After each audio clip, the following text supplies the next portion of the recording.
Hello and welcome to Cupcake Addiction's giant cupcake gumball machine, where I'll be showing you how to make this awesome gumball machine cake using your giant cupcake mold.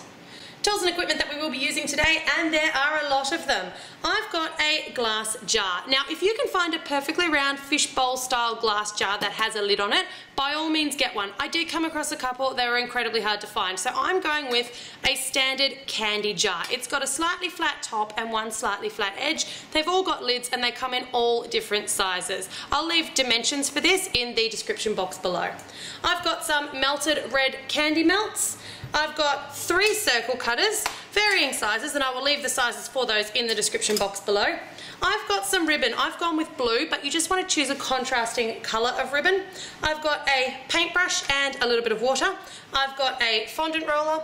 I've got some of our perfectly pipeable buttercream frosting, and I've just got that in a disposable piping bag with any tip will be fine. I've got some cornflour in a cornflour shaker. I've got some red and some grey fondant, or modelling chocolate will also be fine.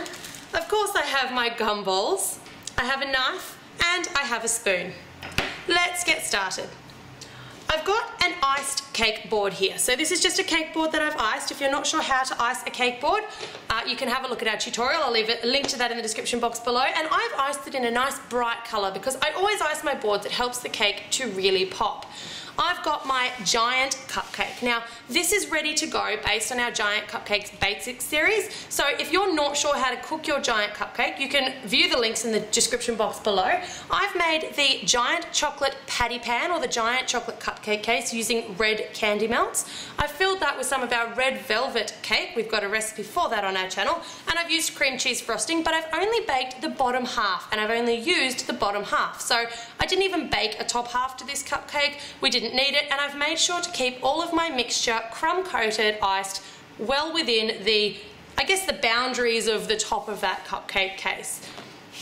I've got that on a separate board, and we're going to use that to kind of do our flip to get it onto this board. So what we want to do first of all is just take a little bit of this buttercream frosting and just squeeze it on. Now this is just going to stick it to the board. So as well as doing that, I'm going to take my paintbrush and just pop a little bit of water, kind of just around the middle section of the board. Just makes the board a little bit sticky and a little bit tacky. Now I'm going to take this board here. This is my presentation board. I'm going to flip it upside down, and I'm going to sit it on top of the center of this cupcake. So you want to make sure that you've got it fairly well centered, so come down in line with it. Sit it like so, and then picking up both of those boards together, flip it. Beautiful. That's how we're going to get our upside down giant cupcake positioned on our presentation board. Alright. I was a bit worried about that one. I didn't know how we would go. Okay, so you should have your giant cupcake baked in its red giant cupcake mold, sitting in the center of your board. If you didn't get it quite exactly in the center, you can move it just a little bit. Try not to move it around too much. You don't want to have any of that buttercream frosting coming out the bottoms. Now from here, we want to take that jar. So taking your jar, we're going to fill it up with all of those delicious gumballs.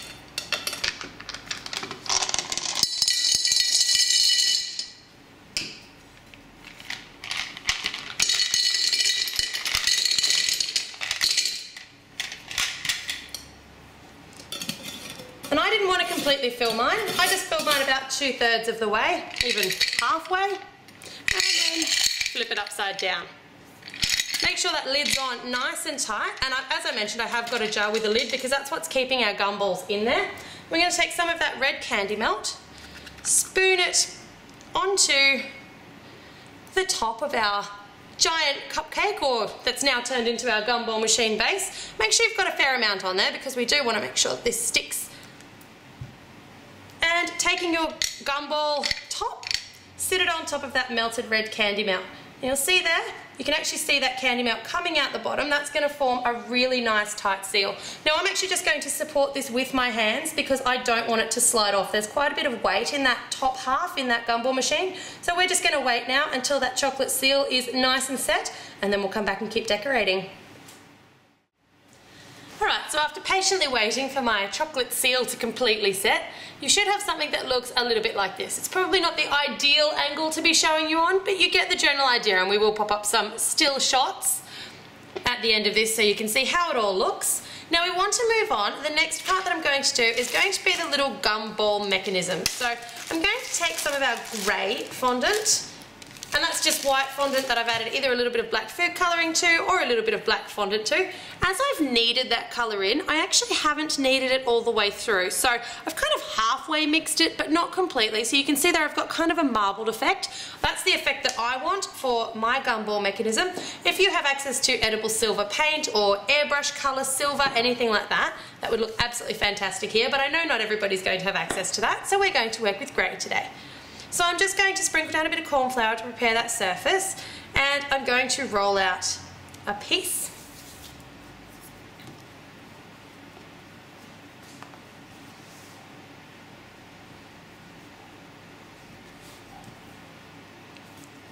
Now I don't want to go too thin on that fondant piece that I've rolled out, so I've actually left it reasonably thick.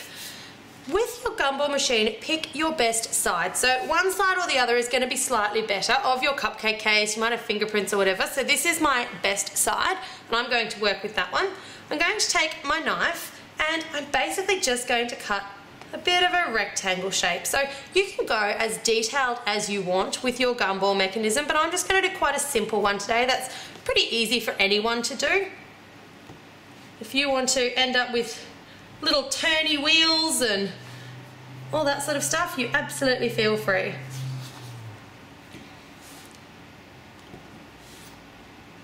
Okay, now before I cut that last edge off, and trying to avoid getting cornflour onto the fondant, I'm just going to hold it up, get a bit of an estimation of where I want it to sit. So I'm going to cut it off about here. I think that's going to suit me perfectly. So what I want is I want it to not come all the way to the bottom of the gumball machine. So I'm going to take, I guess, see there I've got a little bit at the bottom that's still been left. So I'm going to take my circle cutters, and I'm going to take the smaller, try to keep it relatively in shape. With the smaller circle cutter, I'm going to make quite a deep, kind of like a coin slot hole. I'm not going to cut it out, I'm just going to make the hole. And then with the other cutter, using the back lip of it, so slightly fatter lip, I'm just going to make kind of a half circle that goes around and doesn't quite cover that deeper, smaller circle that we've just made. So it's really just giving it a little bit of detail. It's nothing too fancy, and it's really quite light. I might take my knife and just give it a couple of little indentations around where those circles are, so not in the actual circles themselves.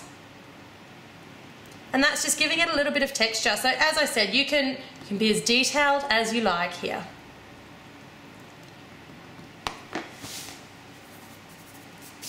Alright, now taking a little bit more of that melted red chocolate, I'm going to flip it over. I'm going to use red chocolate, not water, to attach this because we're attaching it to the chocolate and we're not attaching it to fondant. So I'm just going to put on not too much of that red chocolate, but enough that it's going to stick. Don't have it too close to the edges because you don't want it to seep out if you can avoid it. And I'm going to rest that up against the side in the centre. Bring it all the way up and lay it on. I'm going to support that with my hands for a couple of minutes until that chocolate's completely set. Alright, so I've let that chocolate set and that's sitting up there of its own accord now. So you can just use this opportunity just to kind of go down the sides and make sure it's all sitting nice and flush with the sides of your giant cupcake case. Now we want to take some of that red fondant, and I'm just going to pull off just a little sort of a ball of it, roll it into a ball, and I just want to make like a little, I guess a little gumball catcher. So I'm really just going to sort of freehand this, put my thumb into it, taper it in a bit, have a little look at how that's going to look. Looks good to me. A little bit of water on the back of that, and we're just going to attach that to the board. Press that in a little bit more. And taper those sides, they're nice and flat. Beautiful. Now you want to take your red fondant and we're just going to make the red lid that sits up the top of our gumball machine. So I'll make the lid and then I'll show you how to attach it. I want quite a thick piece of the red fondant. Now put down a bit more cornflour if you need it, but I've still got a little bit here on the work surface, so I'm just going to kind of swipe it around in there. Roll it out, but you want this to be really quite thick. So I'm not rolling out a sheet of it, I'm just rolling out enough so that my larger circle cutter, which I chose because it exactly fits on this top section of my gumball machine. So my larger circle cutter can make a nice fat circle.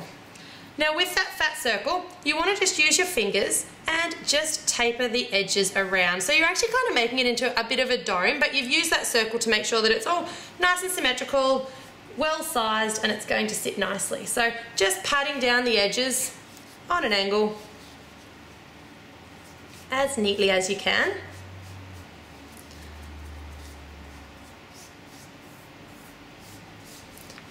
Beautiful. Now we'll bring the top of the gumball machine back into the shot. And a little bit more of that melted red chocolate. You don't need too much here, just a little bit of a dollop of it. I'm going to use the knife just to lift that up so that I don't dent my nice edges. And you should have your little shape. Pop it on top. Just give it a little bit of a work around with your fingers so that it's sitting nicely in that little circle. And it's really starting to look like a gumball machine now. Now I want to take the rest of that red fondant and I'm going to roll a bit of a sausage. I'm going to roll a long piece that's going to come around the bottom of the gumball machine and just cover up any of those jagged edges of our cupcake case and any of the buttercream frosting that you might be able to see. So we'll roll a long sausage and we'll wrap that around. You can see as I'm rolling this sausage, I'm working my hands up and down each length of it. So as I see a bit that's a little bit fatter than it should be, I kind of attack that bit and try to keep it all as even as possible. When I'm happy that I've got a good length, I'm going to use my hands like this and just kind of even it up, because when you do it like this you get little finger marks in it, but if you just give it a few little wipes like this with the sides, or I guess your hands on this kind of an angle, it just neatens up any of those little ridges. I'm going to cut off the two ends, which are always usually a little bit fatter, and we're just going to make sure that's going to be long enough. It's going to be plenty long enough. So it's just sitting on the board at the moment, but I'm going to take a little bit of that water, just a little bit, and just on the actual board itself, I'm just going to drag that paintbrush around. So it's just leaving a little bit of water, it's just something for that sausage to stick to. Okay, now because I know I've got a little bit more space, more sausage than I need, cut off that little bit there. Now coming all the way in, meeting up with our little gumball catcher, and then I'm just going to push it in as I go around the edges. So you can see there, it's just neatening it up and just hiding any of that buttercream or anything else that's sticking out of the edge. So we're almost finished our beautiful gumball machine. Now I saved a gumball and I've decided I want to stick one right there, like we've just popped in our $2. I'm going to stick that down just using a little bit of water. Water on the gumball or water on there. And I've also got a little bit of ribbon. So I'm just going to use the ribbon to cover up that chocolate seal and also this lid. So I'll just turn it to face me so I can actually tie a nice ribbon. Just going to take the ribbon, wrap it around the back, and you can use any colour you like. So whether or not this is going to be for a girl's birthday party, a boy's birthday party, but really we're just making a lovely ribbon. If you love this tutorial, make sure that you head over to our channel MyCupcakeAddiction and hit the subscribe button. We're always trying to think of ways to fascinate you when it comes to cakes and cupcakes, and we would love to have you stop by. And there you have your gorgeous completed Gumball cupcake cake. cake. So it's a giant cupcake, but we've turned it into a gorgeous gumball cake. Now when it comes to serving this beauty, you want to take a knife and you want to slide it in underneath the lid of that gumball machine. Slide it in underneath the lid. You should be able to dig just a little bit into that melted chocolate seal and just turn the knife. It will pop the gumball container off. You can open it, eat the gumballs, serve the gumballs, or whatever it is you've decided to pop in there, and the rest of it can just be cut as we show you how to cut in our How to Cut a Giant Cupcake tutorial. So I'll leave links to all of the things we've discussed in the description box below. I hope you agree with me when I say this is my favourite giant cupcake to date, and as always, thank you very much for watching.